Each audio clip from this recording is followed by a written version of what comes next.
Hey everybody, Edo here, and I am excited this morning because I have Jenn, the board game librarian, on the line. Say hello, Jenn. Hello, everyone. So again, so happy to be with you this very early morning. Uh, Yeah, we were just talking about that. But so Jenn, you've become known as the board game librarian in large part because you're an actual librarian, but you've also been doing a lot of content for Board Game Breakfast with the Dice Tower. You have a new channel, the Literary Gamers, and all things board games and libraries. All things. I think that's how you the noun you'd use there. But either way, on the channel, one of the things I like to start with is sort of how you got into gaming. Right. I mean, I was actually reading your blog, and it sounds like you were fairly late to it. But can you like sort of take us through that journey of how you sort of integrated and brought it into your life? yeah, like you mentioned, I consider myself a pretty non-traditional board gamer. I talk about this somewhat frequently that I'm an only child. Like my parents were not into games and gaming. I did a lot of like solitary activities, read a lot, played with toys and things. Um, So when my now husband came into the picture 16 years ago, he had played a lot of board games with his family. And one of the first things that he got me was, God, I'm dating myself, was I think it was from WizKids, and it was Pirates of the Spanish Main. It was this little collectible where you put the ships together and they broke half the time.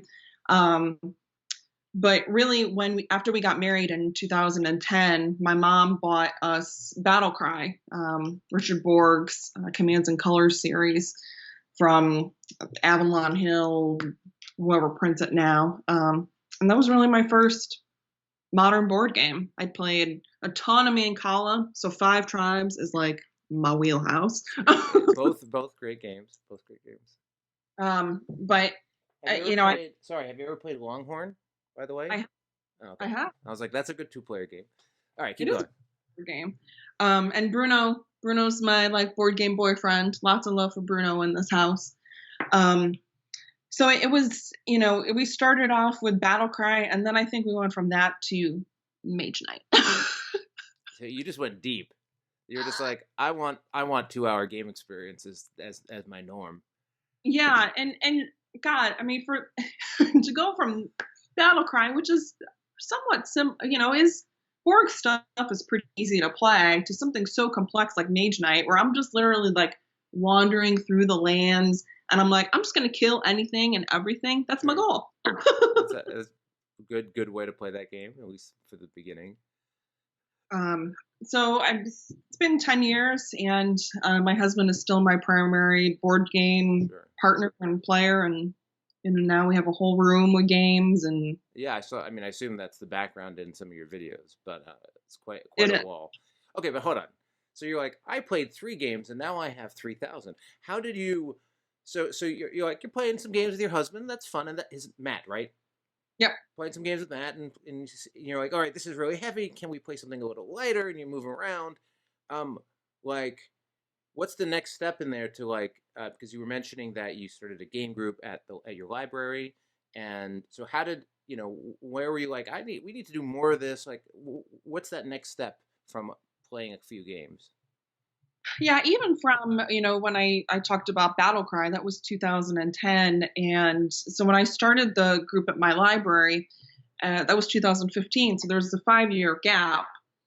Um, so I got my first full-time library position in 2014, and I'm really blessed of sorts to have a boss who is believes in me and is a great mentor and takes my ideas and is like, yeah, sure, run with it. That's cool. Because not a lot of people are lucky enough to have that in their life. And I've also talked about this ad nauseum, and some people are going to be like, Jen, stop talking about this. I haven't heard Uh, it, so go ahead. Excellent, I'm awesome. the audience. Um, our favorite game was War of the Ring. And in 2015, Matt reached out to Aries Games and said, are you looking for demoers for Gen Con? We had never been out. And they were like, yeah, sure. My husband said, well, I'm going to go. And I said, well, you're not going by yourself. Like, that sounds like a super fun trip, and you're gonna leave me home? I don't think so. So we went out to Gen Con and demoed all 4 days. But Which is I like not it's that's like the mage night way to experience a convention, right? You're like, yep, we're not gonna just go. We're gonna go 4 days straight demoing the same title to random people over and yep. over again. Which uh, I could be mistaken, but I'm pretty sure that's Keith Mateka's one of Keith's favorite games. But keep rolling.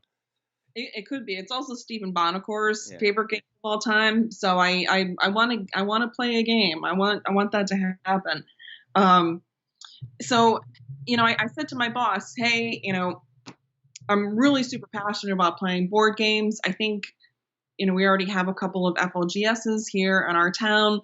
What about having a board game group at the library? And he was like, yes, sure. Can you do it for free? Because we're librarians and we often work on like shoestring budgets. And I went, sure, let's do it. Quick So library question because I don't know the answer. Do yeah. you buy the books in your library? Like, do libraries buy books or are they given books? Um, the vast majority of materials that we purchase, whether it's books, DVDs, audiobooks, music CDs, are purchased with our budgets. For some libraries, that is from a town budget, or some libraries it's from gift money. Like for us in particular, we have 2 different gift accounts with several $1 million apiece that we're able to purchase the vast majority of our stuff. Okay, but a library has a fund and it's using that fund to okay, as opposed to like no publishers have their library send out thing where everybody gets so okay, keep going. I didn't know the answer to that question. It's a really cool question too, because um, I get asked so many different questions, and it was funny you brought it up that some people from knowing me over the years have gone, "Are you a real librarian?" And I'm like, "No, I play one on the interwebs. I pretend of sorts." But which it's funny that they think I'm awesome enough to be a real librarian, which I am. I legitimately am. Um, so we went out to Gen Con. I brought my business cards out with me, and I just started approaching publishers like, and you have a spiel. I think we all have like that elevator pitch that we work on. But my goal was to get people 18 to 35 at the program, because that age group tends to fall off after high school, and generally a lot of people come back to a library when they have children and they bring their kids to story times. And I wanted women. I wanted a really cool and safe space for women to feel like they could come, because when you go into an FLGS, I'm buying stuff from my husband. Yeah. And I wanted it to be a really diverse crowd of people. Again, a safe space for everyone to feel welcomed and like they could hang out and be cool and just be themselves. And so okay, and so you start this board game group at the library with the permission of your awesome boss. Yep. And so as part of that, I mean, it's inherently, I would assume, fairly local, right? Like, and you're building that group, and then is it essentially from like is as the host librarian? It's a little different than if you have a game group at your house, right? Like, because that's like your friends, people are bringing it. Did you was like? Do you see it as? Did you feel that you had a curation and setup role, like where you like here's the menu for the evening, or was it more like no, I set up a space, I put out a flyer, and I had the library there of games we use? Like, what was the balance between like active participant and driver of not participant, active host versus Mm-hmm. just sourcing material? Because I've had different experiences in libraries with different librarians, I guess, around like that relationship in terms of like it's over in that section versus let me walk you over there and give you so how did you bet what was your take with that for your group? So I wanted a really active role, and I wanted it to be very different from the groups that were at the FLGS. So, and I mean, I'm not saying anything bad about this, but like when you have a game night at an FLGS or your house, everyone brings their bag of games, right? And it's stuff that you want to play. And generally, You only want to play what you brought, and that's fine. Or you only want to play with the people that you've pre-set up with beforehand. Again, also fine. But I really wanted people to just come.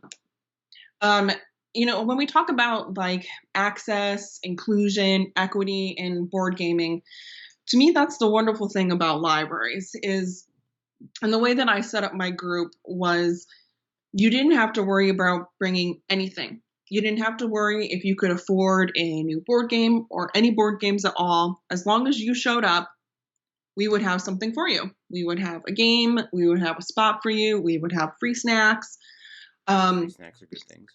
Oh, geez, gamers, we love our free snacks, don't we? Just all the snacks. So for me, that was very important. And in terms of, we are a public space, and I didn't want someone to bring in their super jacked up version of something like Role Player, right?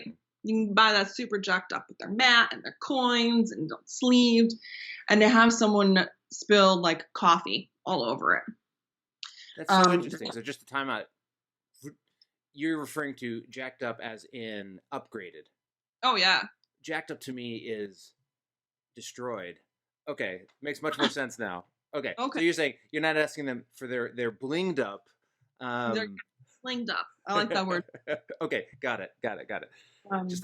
Okay, and so you wanted to have those types of that kind of openness in the space.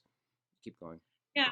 So initially it was 2.5 hours on a Saturday once a month, and I picked out 4 games. It was games that had mostly been donated by publishers at that point to feature and show off. That was kind of my tit for tat of sorts with the publishers. Hey, you donate this awesome game, I'll feature it at the game group. But I had a train. It became very evident right away that 2.5 hours was not long enough. And then if you're going to do something on a Saturday like that, it had to be longer. I wanted it to be an experience, something you were excited about. You already knew what games we were going to play. Now it's 4.5 hours. We do 5 to 6 featured games. I have an awesome team of volunteers who already own the game, learn the game, and teach the game. Always good. Which is amazing. So I run it almost like a little mini convention every month. And people get really excited. They already know that, this month we're going to be learning On Mars, or we're going to learn Happy Salmon. We really are run. Yeah. I mean, it's a little, the way you're describing it to me almost feels a little like a book club, right? In terms of like, there's a set piece of content that you're going to be taught, enjoy.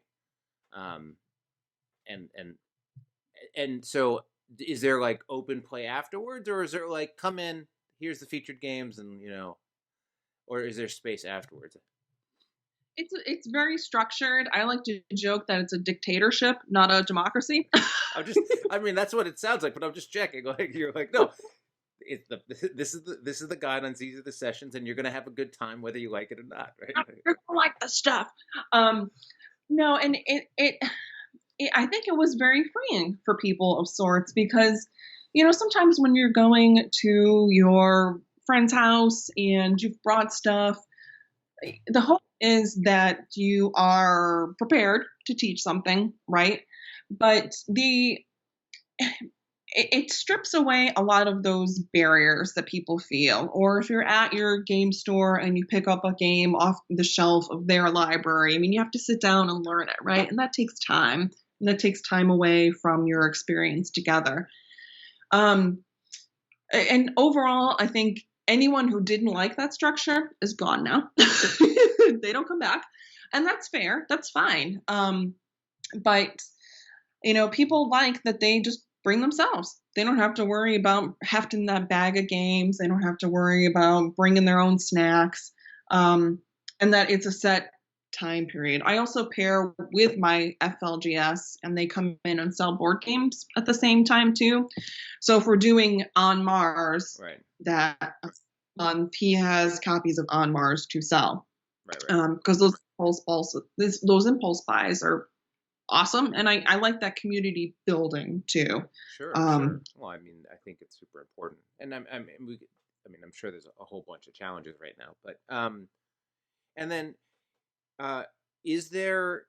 So you were saying that some people bring it into the select games, but is there like a library within the library of board games? Are there, are like I live in Mountain View, California, and actually the library here is somewhat. I went to the library as a kid, stopped for a while, came back with my kids, right? And they're like, "Yeah, we got DVDs, movies, video games. You can sign them out all digitally." It's like not.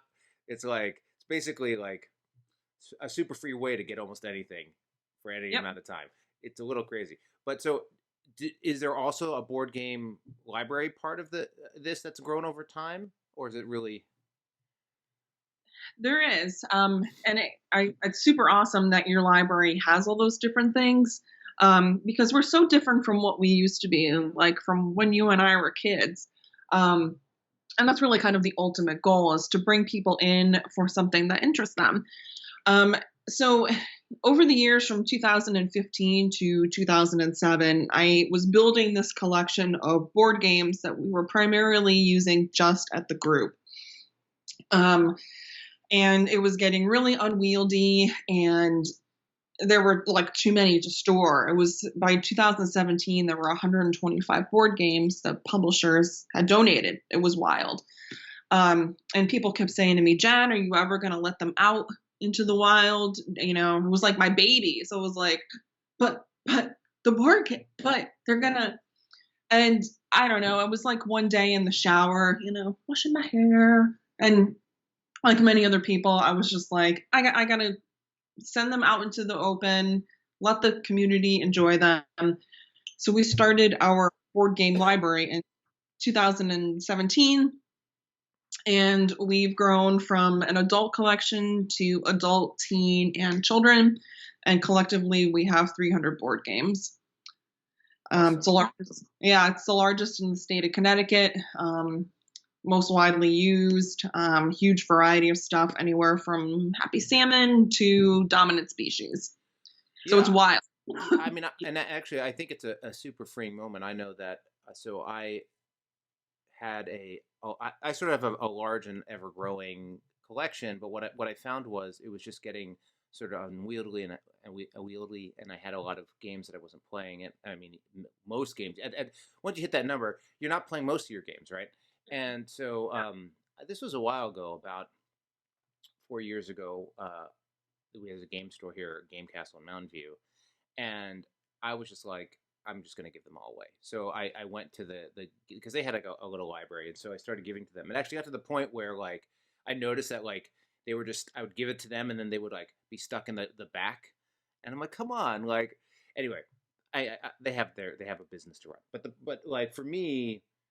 I regularly remove and cycle games out, and sort of like it seems like maybe there's a lot behind me, depending on who is looking.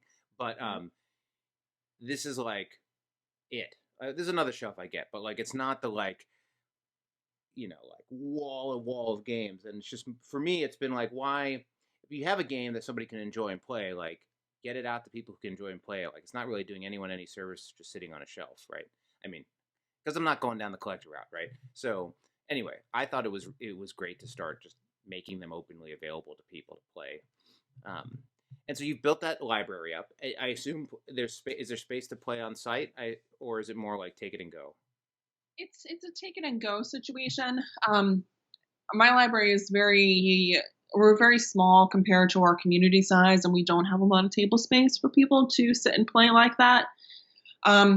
But it was one of those moments in my career where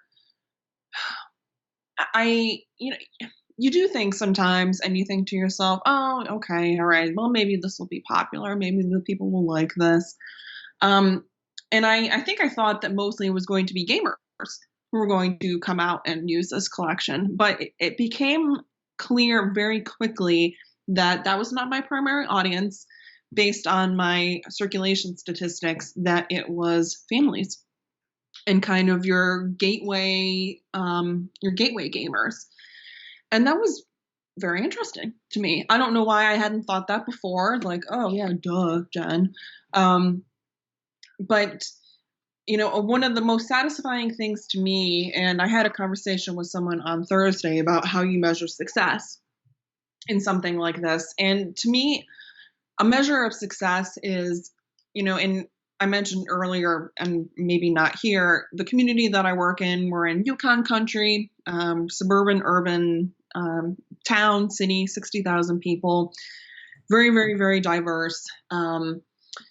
But there's pockets of where I live where 42% of the population live in poverty, like poverty. And that's a huge percentage of people. And when you really think about that, they can barely afford to put food on their table for their families, but they too want their families to have the same experiences playing games like you and I are able to. That, and to have that kind of equity, to me, that it doesn't matter your economic class, your social class, any of that stuff, that we can provide the same experience to people, to my community, is huge. That's huge. Well, and I think it's really easy to forget as a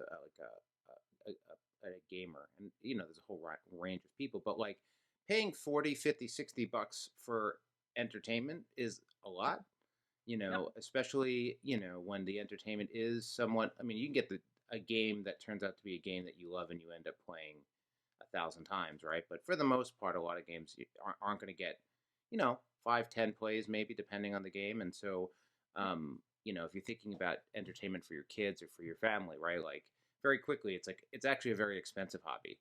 Oh yeah. And so I think I can easily, see the appeal of being able to bring that into your life without, being in a situation where you're just spending that money because you don't have it, right? Or it's just, it's just expensive and adds up quickly. Oh yeah, that's yeah, 100%. Even for many people, and I have had multiple people say this to me. It's wonderful to be able to try something first and then decide, oh yeah, I really did like X, Y, Z, Right. and I went out and purchased it. Because again, not everyone has the monetary means to just buy something without trying it first. Yeah, and I think we've sort of been outside of the whole COVID conversation, but it's certainly leading into this year there was this big upswing in um, I think libraries using having board game libraries, but also like coffee shops and lots of Yep. community spaces for relatively cheap access to playing also a huge range of games. I Yep. mean, the other side of it uh, is just with the explosion of titles, right, that retailers are dealing with, distributors are dealing with. Um, there's just so many now, right? And Yeah. and being able to see and try things, it's you know it's harder and harder to sort of enjoy everything. Um, Absolutely. okay, I actually do have like some like other questions I want to ask on the sort of library side, but I feel like we are halfway through your journey, and I want to like keep going, and we'll come back to it. But like, so you're doing this. You're like, yeah, and this is Manchester Public Library, right? It is. Okay, great. And so you're working. You're a full time librarian. You bring in the game group. Eventually the game group. You decide to bring in the library. It's been really successful. You're going to Gen Con. You're engaging a little bit more with publishers and getting more into the scene, I assume. But then at some point, suddenly you're making media content, right? So like, where did the Dice Tower connection come in? What was that moment like? I started creating content probably back in 2016, actually, and it was somewhat casual. And my wheelhouse has always been Instagram. That's where a lot of people know me from, more than Twitter or Facebook. Um, I just, for whatever reasons, I chose that first. And I think I felt like I was on to something that was pretty unique and pretty different from my perspective, to show some of the process of building a game group like that, building a library like that. Um, but just as a female in the hobby too.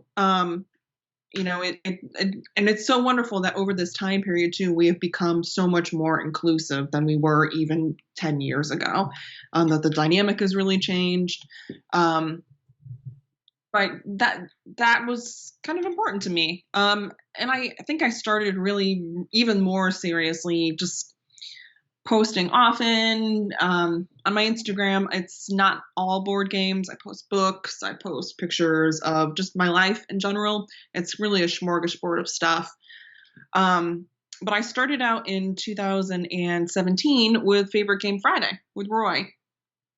Back when Favorite Game Friday was just an Instagram thing, and I was like, well, this will be cool. This will be fun. Just a little snippet. Start getting my name out there. Um, and I still contribute, not as much, but I'm one of the originals of sorts for that program. And the Dice Tower actually came to Connecticut in 2017, maybe, and visited my local game store. And I had talked with Tom about doing something with books and board games. And he was like, yeah, sure, cool. Do up a little something for me, and we'll see if we can get you on breakfast. And That's the Tom special for media creators. it is. Do up a little something, and if you can do it in 2 minutes or less, then even better. So I hemmed and hawed. I'm not as much an idea person as my husband is. I give him a lot of credit for a lot of my journey because, he was the one that was like, do a book and a board game together. And I was like, yes, I can do that. He came up with like the name of my segment and my tagline too. So I've been doing that since January 2018 and still going strong. I wonder sometimes though, so I've been doing this all this time and I'm super consistent almost every week.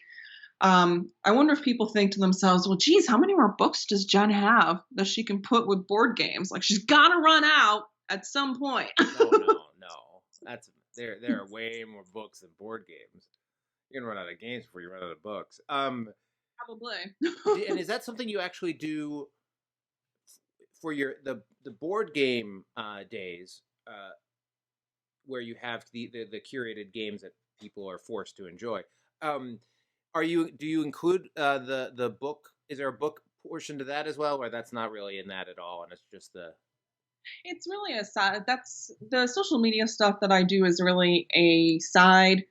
The the goal to me of doing all of the social media stuff, all of the Instagramming, the dice towering, the video content, the goal to me on that is to normalize gaming in libraries, um, and really just a community awareness.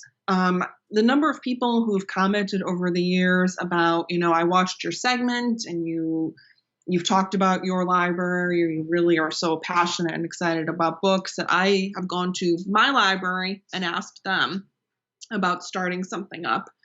Um, and again, just to get people to go back to the library. I'm a firm believer that if you like me and you like what I do and you see how passionate I am about it, that rubs off on people. Um, and then they're excited about the same thing that you're excited about, and they're more likely to go and do the thing that you're trying to do. well, I call it like the movie effect. I mean, for sure, I mean, I can't actually attribute it, but I suspect there's some impact. Over the last 3 years as a publisher, Pencil First Games, we have seen a significant increase from library inquiries for board games. Yep. This library, I have a board game collection, and they tend to be somewhat form letters requesting games, Mm-hmm. but it's the number of different libraries is certainly increased significantly, and I would say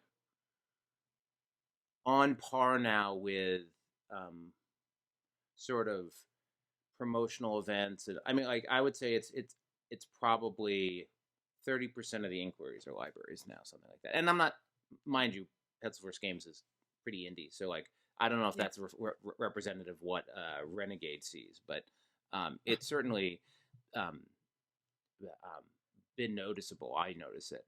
And so okay, your content, this like book and board pairing. It's typically um, like what's your process?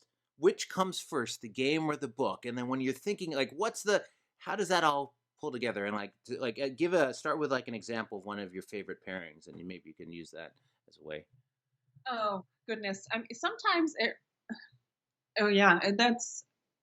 I must say that sometimes it starts with the games and just curating the game. So like last year when Watergate came out, I knew right away, and I hadn't even read this yet. I was going to have to do all the President's Men with it. So, and I'm total. This is terrible. And I've told my book club this. They were like my guinea pigs of sorts for all of my book pairings.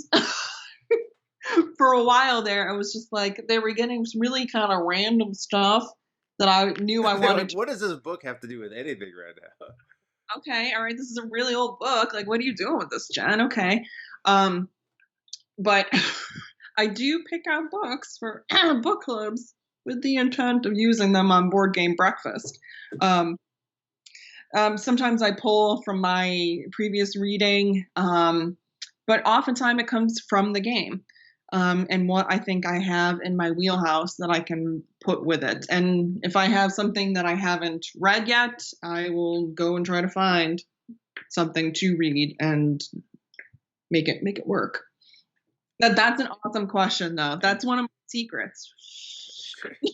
Well, we won't post this on the internet or anything. No. And so you do those weekly, right? Basically.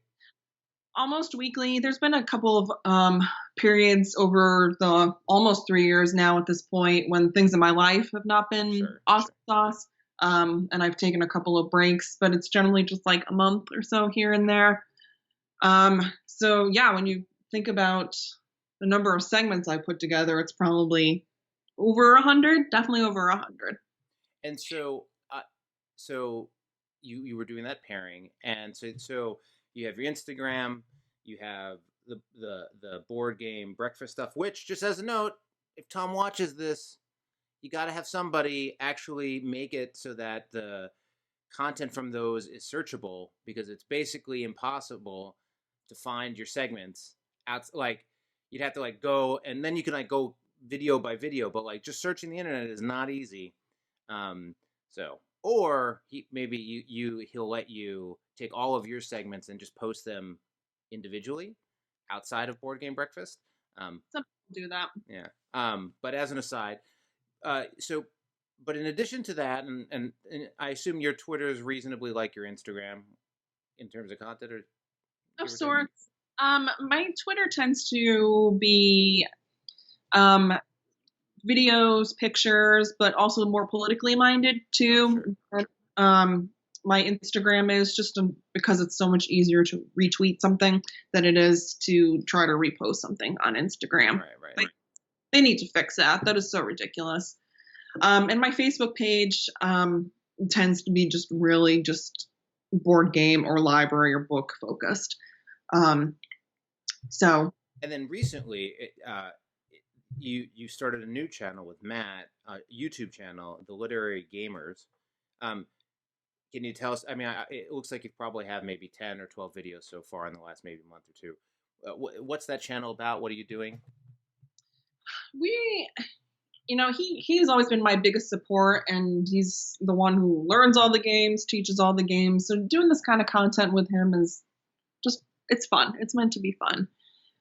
So the elevator pitch on this one is that we're going to talk about books, board games, writing, some bourbon once in a while if that's something that you're into, and just B, right? So yep, just do all those B's in one shot, and just have fun. The two of us. I'm not thinking that we're going to be like the next Shut Up and Sit Down or No Pun Included, or um, it's just a fun aspect of our hobby. And it challenges me too, especially with the editing, because I do all of that to learn a new skill. Yeah, I think don't chase views, right? Like I think it's really easy to sort of get caught up in site channel growth and impact and reach.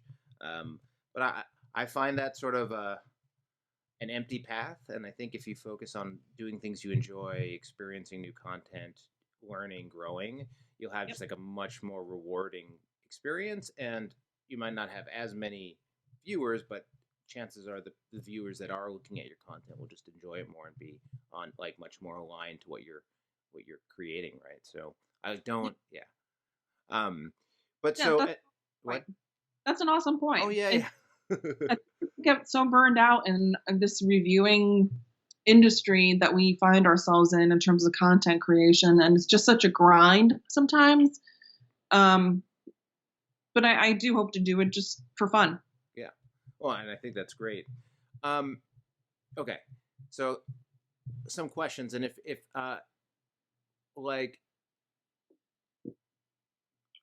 I'm curious, but if you're like, yeah, this is a question everyone asks me and I consider it offensive, let me know. But like when it comes to organizing the board games for the library, right? Like what is your take on that, right? There's no Dewey Decimal System here. There's no like are you like an alphabetical? Are you by type? Like what how do you think is the best way to organize games for you know, view by other people, right? Not like for yourself, you can do it however you want. But if you're like, no, this is for like people to easy access, find their content, what approach do you take? Oh, well, so my philosophy and what actually happens in practice are vastly different. Um, if I had the ideal situation at my library and I had the space that I want, I would put them by category. Actually, I would put family games together. I would put party games together. I would put like new to the hobby games together. Your real heavy strategy stuff, because I think that's a little more browsable for people. And your average person coming in off of the street might not even know, what's GMT. Who cares about GMT? They don't care about that. They are looking for something with a specific purpose. Maybe they're going to be playing with their family at Thanksgiving, or maybe they're having a couple over, and the couple doesn't play a lot of games. Um, Kind of almost like a Barnes and Noble, where all of the horror is together and all of the science fiction is together. So in practice, my collection is a hot mess. Yeah, my library, hot mess. And it's by size, Okay. That's one way of doing it, right? and it's kind of by publisher. It's by Maybe. size. It's I have it's very browsable, but I did end up doing, because I had a number of people who were like, ugh, um, I ended up doing like a, if you like this, you will like this. Oh, So those I are have a good. binder that people can come in, and if they like herbaceous, they can find other games Well done. Well done. in the collections that are like herbaceous. Um, Which should be the so cornerstone of all collections. It's just I the agree. gateway game. Um, I agree. small known personal fact, actually probably unknown for folks. When I was living in Japan, actually when I was in the same program as Jamie Stegmeyer, oh so long ago, I was actually the librarian there. Yeah, yeah, but not with any skill. I was the responsible for putting everything away. And so the one thing I was gonna the person. So I wasn't doing anything more. I wasn't doing any curation. It was just sort of like the library manager, because they had a Yeah.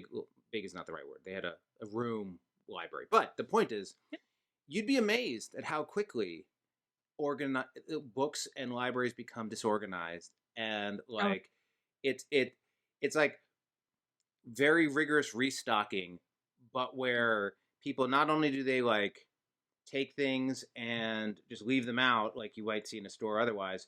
But like just take out a book and put it back, but don't put it back in the same place, right? So it's like Yep. not only is the mess out, but like where you're returning everything, it's just it's a lot. So like I actually to like the smallest degree of like maybe a year experience of just cleaning up a library day over day, the Yep. amount of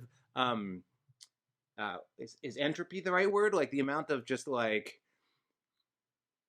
chaos that ensues from an organization is very like regular. It's almost predictable yet unpredictable because you can't. There's no system that'll stop it from happening or make it unstop. No, there's not. And so I don't count the board games like I used to anymore. I got a promotion in that 5 year span of time. So I have people that I've trained to count all of our games because then when they get returned, um, I have a team of people who count literally every single board game, and then it goes back on the shelf. And I'm neurotic, and I have trained them like when you're counting the cards, all of the cards go the same way. Or when you're putting the box cover to the box back, it has to actually match.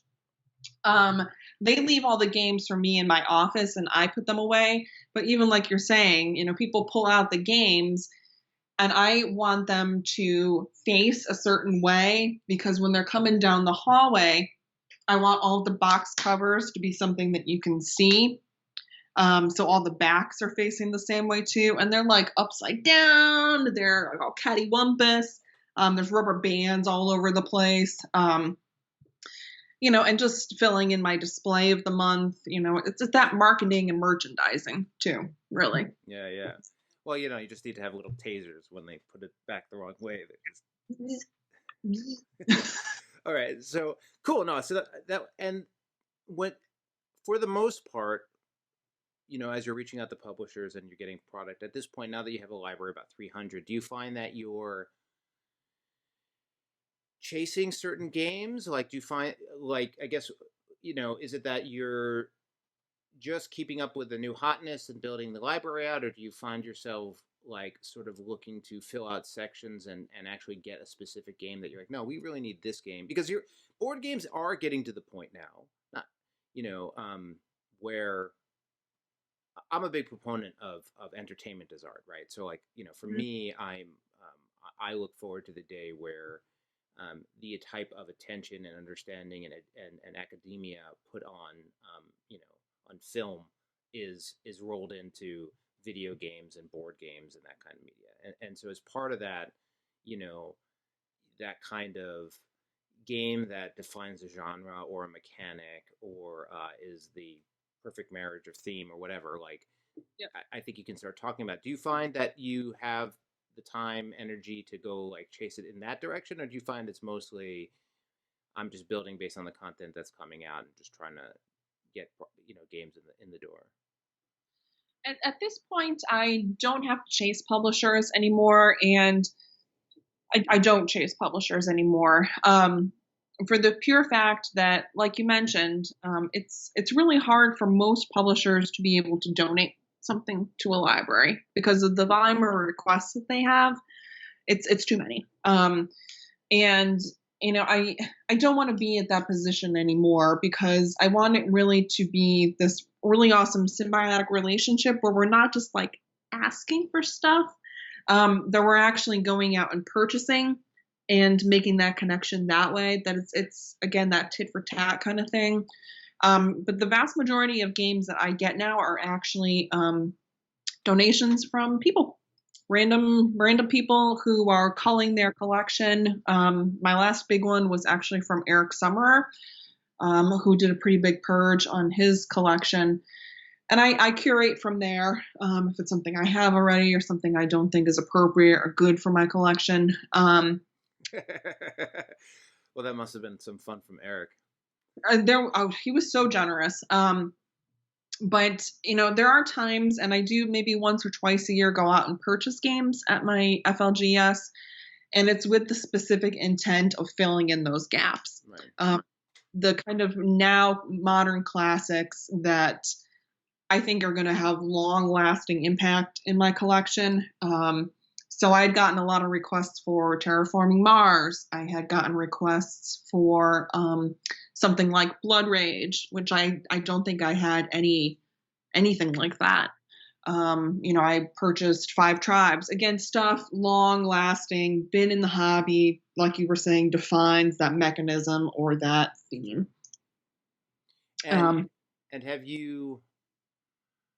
do you find, I mean, see, this is sort of where the split from the audience, right? Like, in that, if the vast majority of the folks pulling the games are sort of families and folks looking to try new things, there maybe aren't as interested in like diving in and having like a sidebar debate on mechanics versus theme, but more just, playing the game and enjoying it and getting on with your life.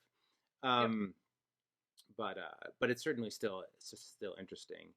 Have you and so the collection's growing, you're doing all this different content. Like, do you feel like you're in a really nice sweet spot in terms of all of the different ways you're contributing and participating in the hobby and the industry, or do you feel there's more you want to do, or do you have some other objectives out there beyond just expanding content? Yeah, in terms of, I was last year. I was the president of Game RT. It's a roundtable through the American Library Association, and now I'm the past president. So, and I've spoken at conferences at Gen Con and across the country. So I still feel like I have a lot of work to do, and it's still very important to me. Creating those bridges and conversations with publishers, with designers, with game stores, and continuing to break down barriers in terms of how can we work better together and make it better relationships all around, that we can be at that table and have the conversation on how what we bring as libraries and librarians is impactful. I had a conversation on Thursday with someone kind of at a very high level, and I'm like really excited about it. I don't think I can talk about it yet, but like in terms of end goals, it's just really exciting. Really, really Good. exciting. Well, that's fine. And, when you are ready to share, you'll let us know. We can talk about it then. But actually, we've been talking for some time. Thanks so much for diving into everything. It's super fascinating, and it clearly has been like a super positive contribution to the hobby, but then also broad gaming. So thank you for everything that you've done in pulling together the library and spreading everything you've been doing, and just growing the interest and acceptance of just gaming everywhere. Right? It's pretty fantastic. No, I feel, thank you. But I don't feel like I'm doing it for like myself. I feel like I'm doing this for other people, for my community, and for the larger, that's, I think, why I work so hard, that it's just that everyone can benefit from it. And that my community is just better because of it. Right. Well, it seems like that's what's happening, which is fantastic. Thank you. Thank you. And thanks everyone for watching. And talk to y'all later. Bye. Bye. Thank you. Hey everybody, Edo here, and thanks for watching Gaming with Edo. Reviews over here on this playlist, League and Insider videos over here on this one. Subscribe, share, all that good stuff. But most importantly, play some great games. Thanks.